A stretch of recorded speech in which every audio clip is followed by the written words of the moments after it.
শিক্ষামন্ত্রী যে নৌফুলের বাসায় কিছু 13ই নভেম্বরের প্রোগ্রামকে সফল করার জন্য কিছু লোক এসে জড়ো হয়েছে, এখানে মিটিং করতেছে।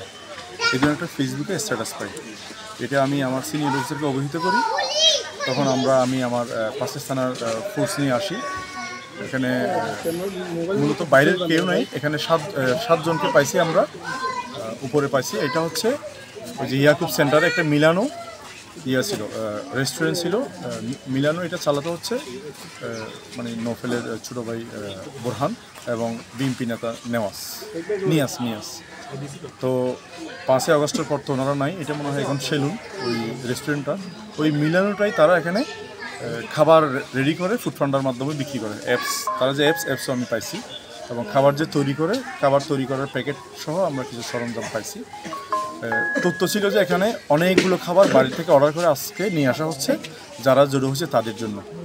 আসলে বাইরে থেকে কোনো খাবার এখানে আসার আলামত আমরা পাই নাই, বরং এখান থেকে যে ফুড ফান্ডায় যে বাইরে অর্ডার করে যে নিয়ে যায় সেই জন্য তথ্য আমরা পাইছি।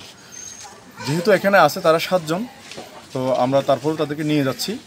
তারা কি আদৌ এখানে চাকরি করে কিংবা কোনো ফেসিস্টের সাথে কোনো সংশ্লিষ্ট আছে কিনা সেটা আমরা একটু যাচাই বাছাই করবো। তার মানে ফেসবুকের যে পোস্টটা সেটা গুজব? হ্যাঁ, গুজব কিনা আমি এখনই বলতে রাজি না।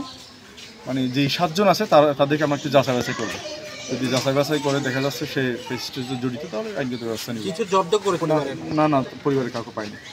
কোনো কিছু জব্দ কি না ডিবিআর বক্স এটা ডিবিআর নিয়ে গেছি আমরা। এখানে যেহেতু পাসওয়ার্ড পাচ্ছি না, আমরা কেউ জানে না, তো আমরা এটা একটু চেক করব। চেক করে যদি আমরা আশেপাশের লোকজনকে আমরা বৈষম্য বিরোধী ছাত্রদের মাধ্যমে জিজ্ঞেস করেছি যে আদৌ মানে আজকে কিংবা গতকালকে কিংবা গত এক সপ্তাহে কোনো লোকজন এখানে ঢুকছে কিনা, কিন্তু কোনো লোকই বললো না। এই ধরনের কিছু দেখছি আমরা।